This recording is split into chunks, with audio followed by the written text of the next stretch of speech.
नाज़रीन, ख़बर यह है कि पाकिस्तान तहरीक इंसाफ के चेयरमैन बैरिस्टर गौहर अली ख़ान ने इमरान ख़ान के एजेंडे से दस्तबरदार होने का ऐलान कर दिया है।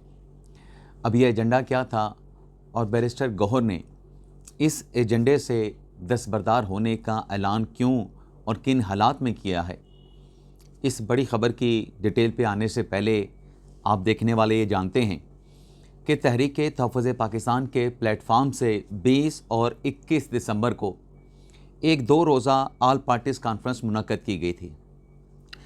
अब इस कॉन्फ्रेंस में सियासतदानों को भी बुलाया गया, इस कॉन्फ्रेंस में सिविल सोसाइटी के लोगों को भी बुलाया गया, इस कॉन्फ्रेंस में वकला रहनुमाओं को भी बुलाया गया, वकला हज़रात को भी बुलाया गया और भी जो नुमायां शख्सियात थी उन्हें भी मदऊ किया गया। मैं सिर्फ इतनी बात करना चाहूँगा कि इस कॉन्फ्रेंस के दूसरे रोज़ हमारे सीनियर सहाफ़ी काशिफ़ अब्बासी साहब, जिन्हें इस कॉन्फ्रेंस के लिए मदऊ किया गया था, उन्होंने एक ख़िताब किया है इस कॉन्फ्रेंस में। अब उस ख़िताब में काशिफ़ अब्बासी साहब ने जितनी बातें की हैं, मैं सिर्फ एक नुक्ते पे बात करना चाहूँगा। जो काशिफ़ अब्बासी साहब ने बात की ना कि हम फ़ितरी तौर पे हर दौर में अपोजिशन के साथ खड़े होते हैं। पहले तो मैं काशिफ़ अब्बासी साहब पर जो पाबंदी है उसकी मज़म्मत करता हूँ, ये पाबंदी ख़त्म होनी चाहिए। काशिफ़ भाई का प्रोग्राम जो है दोबारा से उसका आगाज़ होना चाहिए। लेकिन जो मैंने सवाल उठाया, बुनियादी तौर पे ये सवाल इसलिए उठाया है कि काशिफ़ अब्बासी भाई का ये कहना कि वो फ़ितरी तौर पे या मीडिया के उनकी सोच रखने वाले, उन जैसे ख़यालात रखने वाले साफ़ी हमेशा अपोजिशन के साथ खड़े होते हैं। मैं एक अदना सा नालायक सा सहाफ़त का स्टूडेंट हूँ। मैंने ये कहीं नहीं पढ़ा सहाफ़त में कि आप सहाफ़ी होते हुए हमेशा अपोजिशन के साथ खड़े होंगे। आपने हमेशा हुकूमत की मुखालफत करनी है। आप हुकूमत के साथ नहीं, आप अपोजिशन का साथ देंगे। हमने तो सहाफ़त में ये पढ़ा है कि आपने हुकूमत के जो गलत फ़ैसले हैं, हुकूमत के उन गलतियों की जो गैर शफाफियत होती है, जो बैड गवर्नेंस होती है, साफ़ी का काम है कि उनकी निशानदेही करे, उनको रिपोर्ट करे। ये कैसे कहा जा सकता है कि हमेशा अपोजिशन ही दुरुस्त होगी? ये कैसे कहा जा सकता है कि हुकूमत ही हमेशा गलत होगी? तो मैं उनकी इन बात के साथ जो है वो इत्तफ़ाक़ नहीं करता हूँ कि साफ़ी होने के नाते साफ़ियों का ये काम है कि वो अपोजिशन के साथ खड़े हों। अपोजिशन का अपना काम है, उसने हुकूमत की नालायकियाँ, हुकूमत की कोताहियाँ अपोजिशन ने पॉइंट आउट करनी होती हैं, साफ़ियों ने उसको रिपोर्ट करना होता है और रिपोर्ट करने के साथ साथ ऐसे मामलात को साफ़ियों ने डिग आउट भी करना होता है, कुरीदना भी होता है, उसकी पड़ताल करना भी होती है। और साफ़ियों की ज़िम्मेदारी में सिर्फ ये नहीं कि सिर्फ हुकूमत के ख़िलाफ़ आपने ख़बरें निकाल के लानी है। अगर अपोजिशन में भी मामलात जो है कुछ ऐसे चल रहे हैं जो कि आइन और कानून के बरखिलाफ़ हैं, उनकी निशानदेही भी सहाफ़ियों को करनी चाहिए, मीडिया को करनी चाहिए। तो काशिफ़ भाई के साथ बड़ा मोहब्बत और एहतराम और प्यार का रिश्ता है, लेकिन मैं ये उनके साथ एक छोटा सा इख्तलाफ करना चाह रहा था कि मैंने ये सहाफ़त में कहीं नहीं पढ़ा कि आपने अपोजिशन के साथ ही खड़े होना है। अब जैसा कि मैंने बात की कि ये 2 रोज़ा कॉन्फ्रेंस तहरीक तहफ़्फ़ुज़ पाकिस्तान के प्लेटफार्म से बुलाई गई थी। अब इस कॉन्फ्रेंस का नाज़रीन जो एलामिया जारी किया गया, उसमें एक तो ये कहा गया है कि 8 फरवरी 2026 को यौम सयाह मनाया जाएगा। 8 फरवरी 2026 को मुल्क भर में पहिया जाम हड़ताल का ऐलान किया गया। लेकिन इस इलामे में नाज़रीन कुछ और बातें भी की गईं, कुछ और मुतालबे भी किए गए। उन मुतालबात पर भी सवालात जन्म लेते हैं। यानी इस प्लेटफार्म से कहा गया कि जो चीफ़ इलेक्शन कमिश्नर हैं वो अपनी मियाद मुकम्मल कर चुके हैं, नए चीफ़ इलेक्शन कमिश्नर की तैनाती होनी चाहिए।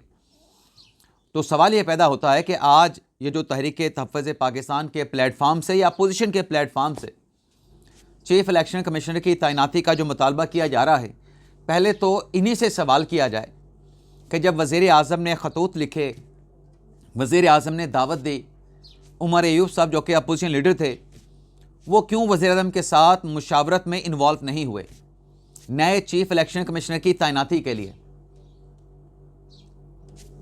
उमर अयूब साहब को ख़त लिखा गया था ना, अयूब साहब को मदऊ किया गया था ना कि आए मेरे साथ बैठें, नए चीफ इलेक्शन कमीशन के नामों के ऊपर हम मुशावरत करते हैं। तो क्या कहा था उमर अयूब साहब ने कि फार्म 47 के वज़ीर आज़म के साथ हम मुशावरत में शामिल नहीं होंगे। भाई फार्म 47 वाले शहबाज शरीफ साहब, फार्म 45 वाले या 47 वाले जो भी है, शहबाज शरीफ साहब थे ना। आपने वज़ीर आज़म पाकिस्तान के मनसब को देखना था। अगर आप वाकई चाहते थे नए चीफ इलेक्शन कमीशन की तैनाती, तो मुशावरत में शामिल हो जाते। मुशावरत करते आज तक नया चीफ इलेक्शन कमीशन लग भी चुका होता और आपको ये मुतालबा करने की ज़रूरत पेश ना आती। तो किसने नए चीफ इलेक्शन कमीशन की तैनाती में रोड़े अटकाए? किसने रखना पैदा किया? जो आज मुतालबा कर रहे हैं वही रुकावट पैदा करने वाले थे इस नई तैनाती के प्रोसेस में। और फिर कहा गया कि 2024 के इंतखाबात में जो धांधली हुई है उसकी तहकीकात करवाई जाए। क्यों भाई? आइन के अंदर एक रेमेडी दे दी गई है, उस रेमेडी के मुताबिक आप इलेक्शन ट्रिब्यूनल में जाएंगे। लेकिन चलें, आपने मुतालबा कर दिया, लेकिन क्या ये मुतालबा आप कर सकते हैं जब आपके अपने दामन पे धब्बे लगे हों, जब आपके अपने हाथ धांधली से रंगे हों? आप कैसे ये मुतालबा कर सकते हैं? आपको सिर्फ फिर तो 2024 के इंतखाबात में धांधली का मुतालबा तो नहीं करना चाहिए। फिर तो 2018 के इलेक्शन के में जो धांधली हुई उसकी भी तहकीकात होनी चाहिए कि वो धांधली कैसे करवाई गई। 18 की भी करवा लें, 24 की भी करवा लें, दोनों मुतालबात करें ना। अपने खिलाफ अपने हक दोनों पे आए। फिर मतलब 2018 में आपके हक में अगर धांधली हुई तो आप कहते हैं कि वो इलेक्शन ठीक था। 2024 में आप कहते हैं कि हमारे खिलाफ धांधली हुई तो आप कहते हैं उसकी तहकीकात करा लें। 2013 में भी एक ऐसा मुतालबा किया गया था। उस इंक्वायरी कमीशन का, उस तहकीकाती कमीशन का क्या नतीजा निकला था? इमरान खान साहब के धांधली के इल्ज़ामात को मुस्तरद कर दिया गया था। और फिर सिर्फ 2024 और 2018 के इंतखाबात ही क्यों? 2018 के सेनेट के इंतखाबात क्यों नहीं? 2021 के सेनेट के इंतखाबात क्यों नहीं? इन दोनों इंतखाबात में जो धांधली हुई, चलें जो कौमी असम्बली का और सूबाई असम्बली का इलेक्शन होता है वो तो बड़ा वसी होता है, हज़ारों हल्के होते हैं, सैकड़ों हल्के होते हैं। यहाँ पर तो सेनेट का ऐवान, उसकी 50, 48 या 49 सीटों पर इलेक्शन होना होता है। वहाँ पर जिस तरीके से शर्मनाक और बदतरीन धांधली की गई उसको भी शामिल करना है इस मुतालबे में। और सबको पता है 2018 के इलेक्शन में, सेनेट के इलेक्शन में क्या हुआ था, 2021 के सेनेट के इंतखाबात में क्या हुआ था। और फिर इलामे में देखें क्या बात की गई। इलामे में कहा गया कि सिंध और बलूचिस्तान में सिक्योरिटी की सूरत हाल मखदूश है। हालांकि दहशत गर्दों के ख़ात्मे के लिए और दहशत गर्दी के ख़ात्मे के लिए, यानी इंसदाद दहशत गर्दी के लिए सबसे ज़्यादा अगर ऑपरेशन हो रहे हैं, इंटेलिजेंस बेस्ड ऑपरेशन हो रहे हैं, वो खैबर पख्तूनख्वा में हो रहे हैं। लेकिन इलामे में क्या कहा गया कि सिंध और बलूचिस्तान में सिक्योरिटी की सूरत हाल मखदूश है। आप स्टैट निकाल के देख लें, बलूचिस्तान पाकिस्तान के कुल रकबे का 45% है। वहाँ पर रोज़ाना और माहाना की बुनियाद पर कितने इंटेलिजेंस बेस्ड ऑपरेशन होते हैं, और इदाद व शुमार निकाल के देखें खैबर पख्तूनख्वा में कितने होते हैं। और फिर इस्लामे में नए मुज़ाकरात का मुतालबा, नए इंतखाबात का मुतालबा भी किया गया। चलें, आपने नए इंतखाबात का मुतालबा कर लिया, साथ में आप कहते हैं कि मुज़ाकरात के लिए भी हम तैयार हैं। भाई मुज़ाकरात के लिए अगर आप तैयार हैं तो फिर आएँ, टेबल पे बैठें। ये तो सिर्फ हवाई फायरिंग कर देना कि आएँ बैठें, नवाज़ बैठें, मौलाना साहब बैठें, ज़रदारी साहब बैठें, हम बातचीत के लिए तैयार हैं। अगर किसी ने तो एक कदम आगे बढ़ाना है ना। आपको स्पीकर साहब ने ऑफ़र किया, ओपनली किया, ऐवान पे किया, अपनी चेयर पे बैठ के किया, वज़ीर आज़म ने आपको ऑफ़र किया, अपनी ऐवान की सीट पे ठहर के तकरीर करते हुए ऑफ़र किया। आपने उस ऑफ़र पे क्या किया? आपने उसका कोई जवाब नहीं दिया।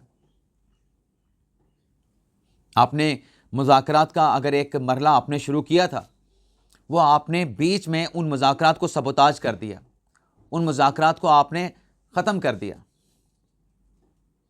तो मुज़ाकरात करने तो फिर जाएं। स्पीकर साहब तो अभी भी आपको ऑफ़र कर रहे हैं कि मैं सहूलतकारी करने के लिए तैयार हूँ। आपने सिर्फ जाकर उनको पैगाम देना है कि हमारा अपोजिशन अलायंस मुज़ाकरात के लिए तैयार है, हम अपनी कमेटी बनाने, कमेटी के लिए लोगों के नाम देने के लिए तैयार हैं। हुकूमत से कहें कि वो भी मुज़ाकरात के लिए कमेटी बनाए, मुज़ाकरात शुरू हो जाएंगे, बातचीत का आगाज़ हो जाएगा। लेकिन यहाँ पे तो सिर्फ बातचीत की बात की जाती है, मुज़ाकरात के दावे किए जाते हैं, ऐलानात किए जाते हैं, लेकिन अमली कदम अपोजिशन नहीं उठा रही। हुकूमत को चलें छोड़ें, हुकूमत के बारे में तो कहा जाता है ना कि ज़बानी दावे करती है, ये मुज़ाकरात करना नहीं चाहते, सिर्फ मुज़ाकरात के दावे करते हैं। आप तो अमली कदम उठाएं फिर। वैसे तो बैरिस्टर गौर साहब भी यही कह रहे हैं कि मुज़ाकरात होने चाहिए, लेकिन बैरिस्टर गौर साहब ने एक और बड़ी अहम बात की है। बैरिस्टर गौर साहब ने स्टेटमेंट दिया जिसमें उन्होंने ये कहा कि अवाम हमसे ये सवाल पूछते हैं कि फरवरी 2024 के इंतखाबात में जो मैंडेट हमने आपको दिया था, उस मैंडेट में इमरान खान की रिहाई भी शामिल थी। अवाम ये सवाल पूछते हैं, बैरिस्टर गौहर ने कहा कि हमने इमरान खान की रिहाई के लिए क्या किया। अब नाज़रीन, यहाँ पे जो सवाल बैरिस्टर गौहर साहब कह रहे हैं कि अवाम या पीटीआई के सपोर्टर वोटर उनसे पूछते हैं, इस सवाल का जवाब बैरिस्टर गौहर साहब दें या ना दें, लेकिन जो हकायक हैं मुबैना तौर पे वो ये बताते हैं कि इमरान खान साहब की रिहाई के लिए जो कोशिशें पसे पर्दा बैरिस्टर गौहर ने की हैं, अली अमीन गंडापुर ने की हैं, पाकिस्तान तहरीक इंसाफ में किसी ने वो कोशिशें नहीं की। और उन कोशिशों से ये भी मुबैना तौर पे हकायक का हिस्सा है कि इमरान खान की रिहाई से मुतल्लिक रास्ता बनने की उम्मीद पैदा हुई थी। अडयाला जेल से उनको निकाल के किसी और जगह शिफ्ट करने की उम्मीद पैदा हुई थी, एक रोशनी नज़र आई थी तहरीक इंसाफ को। तो उन कोशिशों को किसने सबोताज किया था? जो बैरिस्टर गौर और अली अमीन गंडापुर साहब कर रहे थे। किसने सबोताज किया था? आज बैरिस्टर गौर साहब क्या ऐलान कर रहे हैं? आज बैरिस्टर गौर साहब ये ऐलान कर रहे हैं कि जब लोग हमसे ये सवाल पूछते हैं कि इमरान खान की रिहाई के मैंडेट का क्या बना, तो बैरिस्टर गौर साहब ये कहते हैं कि अब इमरान खान साहब ने ये जिम्मेदारी महमूद खान अचकज़ई और राजा नासिर अब्बास को तफवीज़ कर दी है। अब महमूद खान अचकज़ई और राजा नासिर अब्बास जो हैं, इमरान खान की रिहाई के एजेंडे के ऊपर आगे बढ़ें, कोशिशें करें, प्लान दें।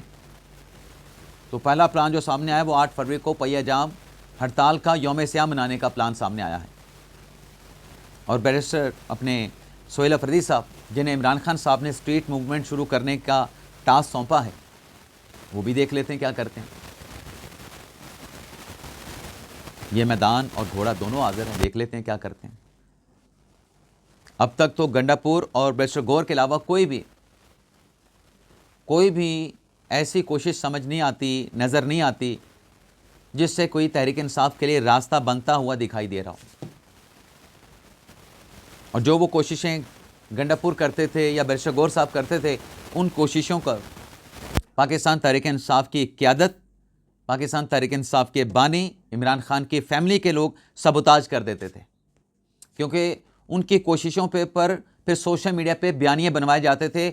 अपने ही पार्टी के चेयरमैन को, अपनी ही पार्टी के वज़ीर आला को क्वेश्चन किया जाता था, नाम लिए बगैर गद्दारों के साथ मंसूब किया जाता था। नाज़रीन, रात एक और बड़ी डेवलपमेंट हुई है, वो ये है कि पाकिस्तान क्रिकेट टीम, जिसने एशिया कप अंडर 19 टूर्नामेंट में भारत को शिकस्त दी, बल्कि बदतरीन शर्मनाक शिकस्त दी, रात पाकिस्तान की अंडर 19 टीम जो है वो इस्लामाबाद के एयरपोर्ट पे पहुंची। उसका वहाँ पे बेमिसाल इस्तकबाल किया गया, फूलों की पत्तियाँ निशावर की गई, नारे लगाए गए, फूलों के गुलदस्ते उनको पेश किए गए। पाकिस्तान की क्रिकेट टीम ने इस फाइनल के बाद जिम्बाब्वे के दौरे के लिए रवाना होना था, अंडर 19 टीम ने, लेकिन भारत के खिलाफ इस बड़ी कामयाबी के बाद एक दिन के लिए अंडर 19 टीम के जो खिलाड़ी हैं उन्हें कैपिटल सिटी लाया गया है। और यहाँ पे शायद आज कोई बड़ी तकरीब, कोई इवेंट भी मुनक्कद किया जाएगा। और उसके बाद पाकिस्तान क्रिकेट टीम जो है वो यानी एक दिन के वक्फे के बाद जिम्बाब्वे के टूर के लिए रवाना हो गई। ये कल एक बड़ी खुशखबरी दी पाकिस्तान के नौजवान शाहीनों ने कि भारतीय सूरमाओं का जो गरूर था उसको खाक में मिला दिया। इजाज़त चाहते नाज़रीन, अल्लाह हाफ़िज़।